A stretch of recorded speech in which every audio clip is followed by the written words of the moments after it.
It's good to see me, isn't it? Hi guys, long time no see. Deepest, dearest apologies for that. I kind of had the most insane semester of all time. I was super busy, but things are looking up.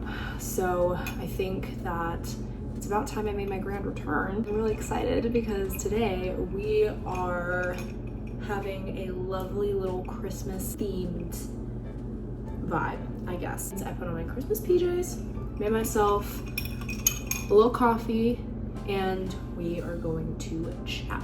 Today's video, I'm gonna be going over books that I hope to read in 2025. Now, if you know me personally, I have been, wait, did I say 2025? 2025. Books that I want to read in 2026. I've been horrible about the reading in 2025, genuinely. Again, I've just been so busy that I've had barely any time. I think I've read 4 books this year. Yeah. So not great stats by me, but I'm hoping to turn things around because I have so many books and I want to get through them, because this year I was making my Christmas list and I think I literally asked for like 4 books because I didn't have anything else that I wanted to get because I haven't finished any of the other books. Like, I would love to get the sequel to, you know, whatever series, but I haven't read the first one yet and it's still sitting on my shelf. So the goal for 2026 is to get through as many books as possible, get back on the train. So I have a couple books here with me today that I'm going to talk about with you that are my must reads of 2026. So let's dive right in. Okay, so to start off this list, I thought we might as well transition into the new year with a couple festive Christmassy reads, which of course means that the first book on my list, I'm actually doing this one first, is Love Light Farms by B.K. Borison. Now, I've been wanting to read the Love Light Farms series forever. I think I bought this book last Christmas to read this Christmas. So I think there's a high probability that this might be my next read. I've heard that it's like a Hallmark movie, but in a book form. It's fake dating. It's like 2 friends that fake date, and it's like a romantic comedy. So I feel like it'll be really strong. I don't know, I haven't read a ton of reviews on it, but I know people love this series, and I've never read anything by B.K. Borison before, so I'm very curious to see what my thoughts and feelings on this are gonna be. I could totally read this in a day if I locked in. Number 2, Isn't It Romantic by Lisa K. Adams.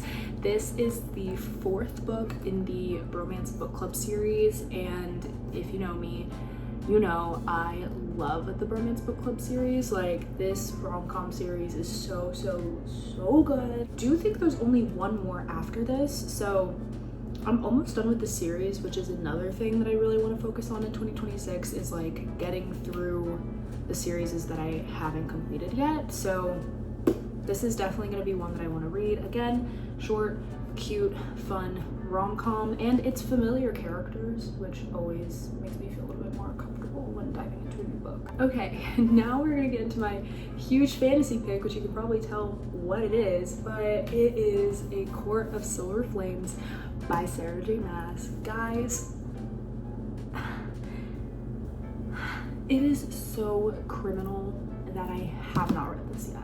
Like, genuinely. I think I finished the other books in the Avatar series when I was still in high school. So we're definitely over 4 years out since I've finished all the other books in the series, and I have yet to read Silver Flames. This has been like my daunting beast that has been sitting on my TBR for a million years, and I'm determined to finally conquer it, because the thing is, I know I'm gonna like it once I start reading it, but it's the beginning. it's the hardest part about reading is starting a new book. Like, let me be so completely honest, that is the most difficult part about this being a hobby, is actually getting yourself to start it. And I'm also a little bit afraid that since it's been so long since I read the other ones, that I'm not gonna remember a lot. So so I might need to skim through Frost and Starlight a little bit before I dive into this one. But honestly, I think I'm in a good position to read it. I've read the first 2 Crescent City books. The third one's still on the TBR. I don't have it with me right now, but that one's still on the TBR. But that's 2 more Sarah J Maas books that I have to read, and then I've read all of them. So, and I know she's gonna announce the next ACOTAR book soon. I can feel it in my bones. So I'm like, I need to get through this before she makes that announcement, and I fall even further behind. So my next little fantasy read that I have is Heartless by Marissa Meyer. This is another book that I've had on my shelf for a really long time, and I honestly can't believe that I haven't read it, because this is so right up my alley. When I first started getting into reading, fairy tale adaptations was like one of my favorite genres of books to read, like Land of Stories, School for Good and Evil, Lunar Chronicles, like all of those book series were my #1 go-tos. They're my favorites of all time. So I know that I'm really gonna like this because I still love a good fairy tale adaptation. It's the Ever After High stand in me that comes out when I see books that are fairy tale adaptations. So I know that this is gonna be so good. I know I'm gonna have a good time if I could just read them. That's all I need to do. Next up, I have a little bit of an interesting pick, but I've been wanting to read it for a while, so we are gonna chat about it. And that is Binding 13 by Chloe Walsh. Now, this is the Barnes & Noble exclusive edition of the book. It's really cute. It has the straight edges. I just thought it was so pretty, so I was like, I'm gonna buy this version instead. I'm curious because so many people love this series, and there are so many books in it, and like, it is not a short book. Like, it is she's thick. Like, I think this one, let's see how many pages this is. It's 600. Oh, there's a playlist. Okay, wait, cute. It's 606 pages. 606. Like, this is not a short book. This is a beast in itself to conquer. So it's still really cute and really pretty, that like I'm still gonna read it and conquer it and see how I feel about it, because I want to, and everyone says it's good. So Binding 13, we're conquering even the big 2-6. Next up, I actually have a sequel to a book I've already read, and that is the Happy Ever After playlist by Abby Jimenez. I read The Friend Zone last summer, and I really liked it. It was really good. It was a very pleasant surprise. I mean, I obviously knew that she's a very popular author, and she has a lot of really good books that people love, but genuinely to the extent that I liked it, it was really unexpected. So anyways, this is the second book. I believe there are 3 like interconnected stories when it comes to the Friend Zone. So this is the second one in the Friend Zone saga, called the Happy Ever After playlist. I also have 2 other Abby Jimenez books. I have Part of Your World and Yours Truly, which are part of the same duology. So I'm waiting to tackle that one until I finish these. I've heard that the popular opinion is that the other ones are better, but I'm still really enjoying these. So basically, in the first Friend Zone book, it follows like this one main character, and she has like a best friend, and this book follows the best friend's story. So I really like that, but I'm really excited to read this. I hope it's gonna be really good.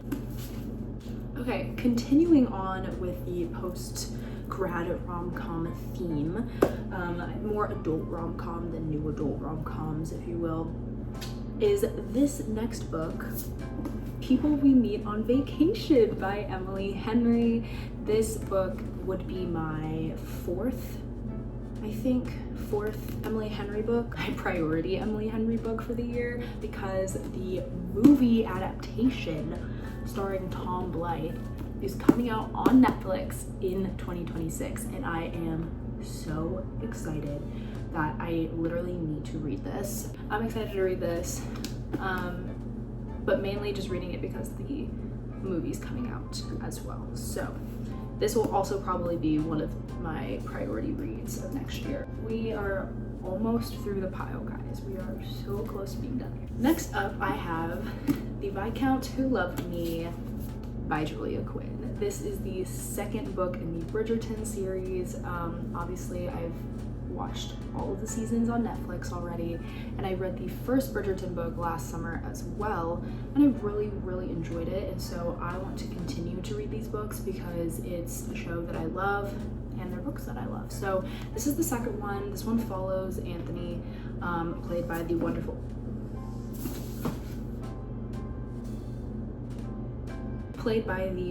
Jonathan Bailey. And I just, obviously season 2, oh, it came with a bookmark.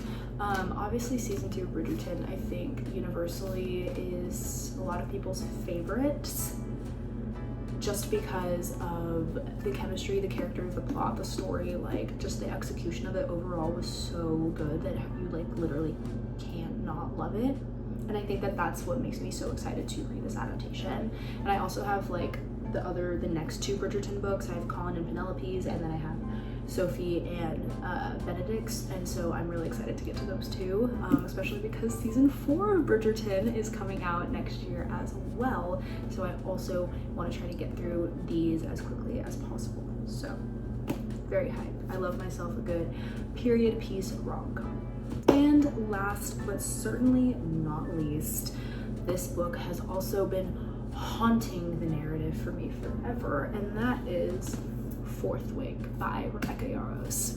Now, literally, I've had this book for so long that I own it in hardcover, because hardcover was the only version of it that was out at the time. So that's how you know. But genuinely, I know I'm gonna like this. I hope I like this. I'm pretty sure I will. It is one of the breakout fantasies of the recent year. I'm hyped for this. I hope that it really gets me back into fantasy as well. Hopefully I'm on a high already after Court of Silver Flames, but I do think this is going to be good. I'm excited to get the hype. There's literally 2 other books in the series already out by the time I'm filming this, which is just so sad because when I got this, this was the only one that was out, and I have yet to read it. But this is one of my big favorite books, and I think my roommate also has this book, so we might do like a little buddy read moment. And I think I literally showed some of these books in my Christmas haul from 2 years ago as well, to know exactly how long these have been sitting on my shelf that I have yet to read it. Well, I hope you guys enjoyed this super quick, super fun little video of me talking about all the books that I hope to get to at some point in 2026. I apologize for my unannounced leave of absence, but I'm back. I want to post more videos. I want to get more content for you guys. I'm really excited about 2026, so I hope you are as well. I have a bunch of ideas and videos that will hopefully be on the way as quickly as possible, and I hope I get this video out at some point in December. So I love you guys, take care of yourselves, and I'll see you next time. Cheers.